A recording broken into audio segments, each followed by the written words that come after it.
In this video, I am going to discuss methods for the synthesis of alcohols, and in particular in this video I will be discussing what's called the Grignard reaction, which is a fairly common method for generating alcohols.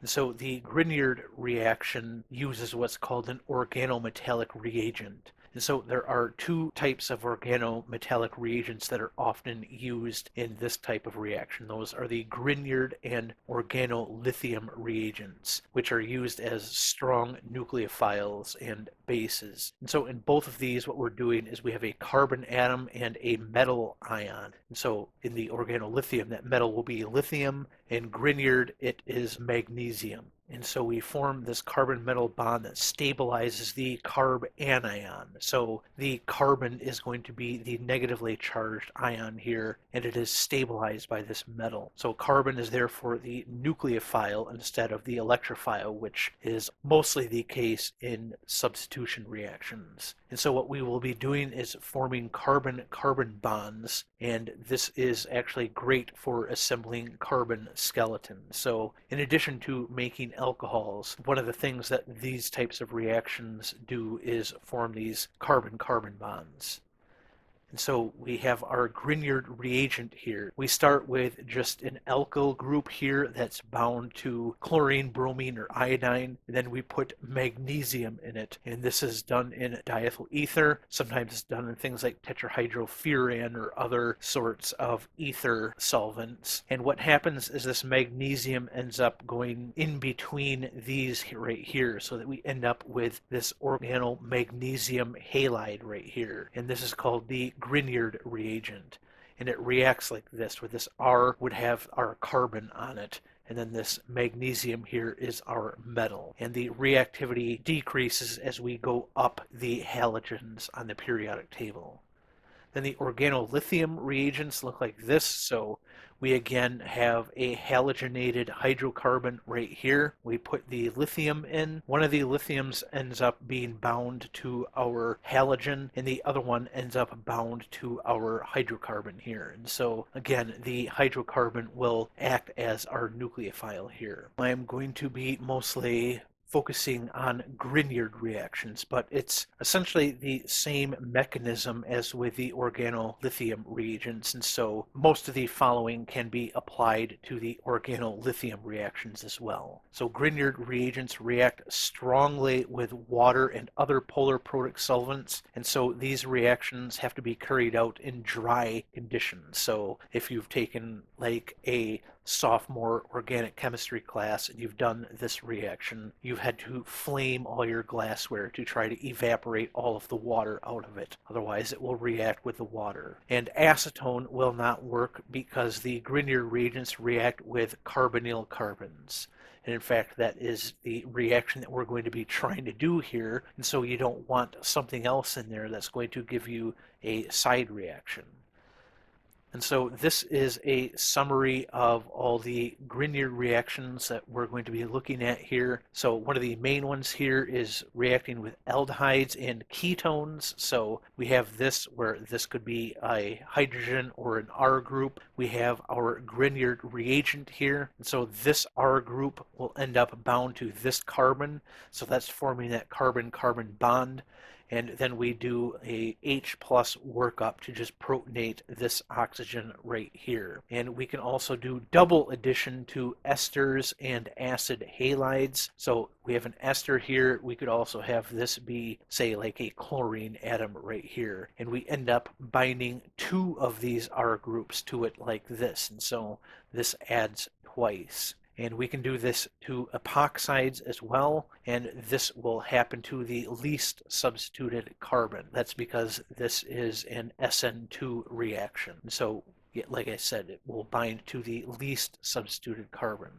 And we can do it to carbon dioxide to make carboxylic acid. So we will be adding this R group onto this carbon here, and so we end up with a carboxylic acid here. And as I said, if we put this into some polar protic solvent here, so whether this is an R or an H, then we will just have this bind to the hydrogen here.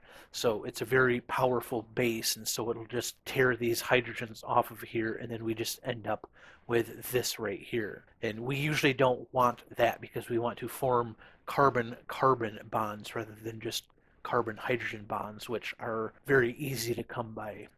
All right, and so this is kind of the general mechanism, at least at the sophomore organic chemistry level. We essentially just have the electrons from this bond between our R group and this magnesium. We'll have this come over here, bond to the carbonyl carbon right there. These electrons will come up to here, so that we end up with this oxygen ion right here. We then add our H plus workup, so this will go and grab a hydrogen off of there, and so then we end up with our alcohol right here. And so if we want a primary alcohol, we want to do this with formaldehyde, so we see that this just has 2 hydrogens on it. A secondary alcohol, if we add it to aldehyde, so it will also have this other R group here, and a tertiary alcohol if we add it to ketones. So it has 2 R groups right there. So we add it to the formaldehyde, we end up with our Grignard reagent R group right here, and we have this primary alcohol right here. And when we do it to an aldehyde, we end up with this R group right here, that's this R group, and so then we add our Grignard reagent right there. And for the ketone, we have the 2 R groups here, so we end up with these 2 R groups here, and then our Grignard reagent R group right there. And when we do it with the esters and acid halides, so when we do the double addition, so the first one will go like this, the electrons from here will go up to there. A lot of times you see them go like this and then just have it collapse right back down, and that chlorine will come off there as a chloride. And so now this R group is still bound, and we now have our Grignard reagent R group on here, but now we just have a ketone, and so we can do another addition. So we bring in another one of these, this comes down, comes up here, and we do that. We do a workup with our water here, and so now we have added 2 of our Grignard reagents on here. And the same thing would be with an ester. So we have that come over here, that goes up there, down there, this comes off like that, so we end up with it right here. We bring in another one, this will come right there, that goes up there, we do a workup with water, and we end up with a tertiary alcohol in both cases here. And then so with the epoxides, so we are going to go to the least hindered carbon here. So these electrons will go up to here. It binds to that carbon. These electrons go to that oxygen. And so we end up with this oxygen right here on the neighboring carbon to where we just added our Grignard reagent. This will come and grab one of these hydrogens, and so we end up with this secondary alcohol right here. And so there are, as I said, side reactions here. We already saw above that if we put it in some polar protic, or even if we put it into some amine here, or a thiol, or an alkyne, a terminal alkyne like this, that it will pull these hydrogens off of these. So this will protonate our Grignard or organolithium reagent. And these types of things can get attacked by it. So we were already showing that we are going after these carbonyl carbons, but it can also go after these imine carbons, these cyanocarbons, these sulfate carbons, and these nitrogen to oxygen double bonds. So it will go after this nitrogen right here. And so you want to try to avoid these types of side reactions, and so you will usually have to limit what types of things you can have present in your reaction. We'll see here in a little bit that there is kind of a newer way of doing this that can avoid some of these side reactions, but we'll get there in just a minute. And so as I said, the Grignard reaction I was showing above is what you're probably going to encounter in a sophomore level organic chemistry class, but the mechanism is actually a little bit more interesting than that. And so we see that Maruyama and Katagiri in 1989 proposed that the Grignard reaction to a carbonyl group proceeds through this six-membered ring transition state. So that's this six-member ring transition state here. Ashby and Gohl in 1981 proposed a single electron transfer, which is just a radical mechanism for it. And more recent studies, though, like this one here from 2020 by Bartolo and Werpel, support a two-electron transfer mechanism for most Grignard reactions. So we can look down at their concluding table here. And so we see, especially for these alkyl type of carbonyls here, the two-electron version of this, which is essentially what this one is. So it's a two-electron rather than single electron transfer radical mechanism is going to dominate. But they saw with some of these ones that have the aromatic rings that this single electron transfer could possibly be happening in those. And so it seems to be quite dependent on the type of reagents involved. And so most of the time it looks like it's the regular two electron transfer, but in some cases it might be the single electron transfer. And if we wanted to look at this double electron transfer mechanism in a little more detail, so we have this. So we are forming our Grignard reagent right here. It's then going to form a complex with the solvent molecules, which here is the diethyl ether. There is this thing called the Schlenk equilibrium here, but when you have just these single ethers like this, where there isn't like multiple ether groups in it, you are going to get mostly this Grignard reagent. So there are conditions that will favor this part of the equilibrium, and then you just end up getting precipitates forming. But when we are doing a Grignard reaction, we are usually going to use something like diethyl ether tetrahydrofuran that's going to favor the Grignard reagent. And so what this mechanism shows is we actually have, instead of the electrons in our Grignard reagent attacking the carbonyl carbon right away, we actually have the carbonyl oxygen attacking this magnesium right here. And so we end up with this coordination interaction right here. And then we actually bring in a second of our Grignard reagents. So we bring in another one of these. And so now the electrons from here are actually binding to this carbonyl carbon right there. Then we have some of these electrons get shifted around so that we are forming a full bond here between that oxygen and magnesium. And now we have added this R group right here onto that carbonyl carbon. And so then we have one of these things detach from it. So this right here is going to detach from it. So we end up with this right here. Then this oxygen, when we do the acid workup, will grab one of those hydrogens right there. And so then the magnesium halide comes off as a positively charged ion. And so then water will come and coordinate with it so that we end up forming one of these right here. And in fact, we will end up forming two of these right here, and one of our Grignard reactants ends up just getting protonated like this, but we then have this as our product that we are trying to get right here. And so this is sort of the best proposed mechanism that we have for this reaction at this point in time. So again, we saw that like this right here was a 2020 article, so this is still something that is kind of under investigation, but it looks like this double electron transfer is actually the one that has the most support for it right now. So this is just an example of a Grignard reaction being used for a particular type of reaction. So this Fujimoto-Bellew reaction here. I'm not going to go through the entire mechanism because it's kind of irrelevant for us at this point, but we see that we are using this Grignard reagent right here in the first step of this reaction. And so we do end up with that R group bound to it right here. So this is just a particular use of the Grignard reaction right here.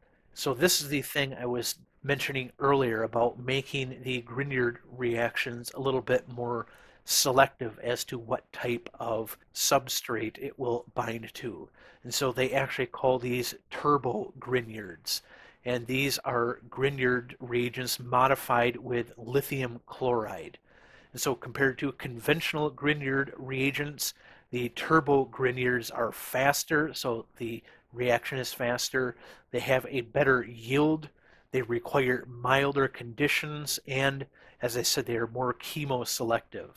So remember above I showed those side reactions that can happen, but these ones are actually more selective, so they won't bond with esters, amides, or nitriles. And so you can actually make Grignard reagents that contain those types of groups on them, and it won't actually react with those. And so that gives you a bit more flexibility with what types of Grignard reagents you can make. And so, like I said, this is adding lithium chloride, and so they are showing here when we do this in several different ways. So we are adding the lithium chloride right here, and here we are adding lithium chloride with this 15 crown 5, which is a molecule that looks like that. And we see over here, so this is showing yields when these are actually used in Grignard reactions. So this first one here, which is just a sort of standard Grignard reaction, the yield is about 18%, which is quite bad. Then when we do the lithium chloride, it goes up to 70%, which is quite good. But then when we do it with this 15 crown 5, they get what they call quantitative yields, which just essentially means greater than 90% yield. And so this gives us much better yields. We see we have the times here, so 68 hours, 68 hours, and 24 hours to build these Grignard reagents right here. And so it's a lot faster as well. And so this paper was trying to look at what these Grignard reagents or these turbo Grignard reagents actually look like. And to kind of skip to the punchline here, they look mostly like this. So this is kind of the turbo Grignard reagent, what this looks like. So remember, our Grignard reagent is just a magnesium here bound to our R group, and then it goes to this halogen right there. So it looks something like that. Where on these turbo ones, we actually have two R groups binding to it, and then we are also binding to this lithium right here. So this one, instead of the diethyl ether, was using tetrahydrofuran as the solvent. And so what this is showing, so this calculation here, they are looking at the delta H for this. It's negative, and so that is telling them that it actually favors this form of the molecules right here. And so this is the way that the turbo Grignard reagent actually looks like right here. And so this figure right here is just looking kind of at the same thing. So they're looking at the activation energy here. And so the purple is the standard Grignard reagent. The red is the turbo Grignard reagent. And so we see it has lower activation energy, and it actually has a lower energy for the products here. And so they're just saying in this that this has to do with the stabilization of the transition state by having this chloride here bound closer to that magnesium during the transition state. And so that is going to make this faster and give better yield. The faster part has to do with the lower activation energy, and the better yield will have to do with the lower energy of the products right here. And so again, this type of thing, and this is fairly new. All these figures right here I got from a paper which is linked to right here. And this is actually a 2023 paper. And so this is all fairly new organic chemistry right here. And so this is the, as I said, the turbo Grignard reaction here. So this is stuff that you're probably not going to encounter in like a sophomore level organic chemistry class. So anything sort of below this right here is probably not going to be something you'll cover in a sophomore organic chemistry class. So if you understood everything up to there, then you are probably good for your sophomore level organic chemistry class. But anyway, that was everything I wanted to talk about here. I hope you found this helpful, and I will see you in the next one.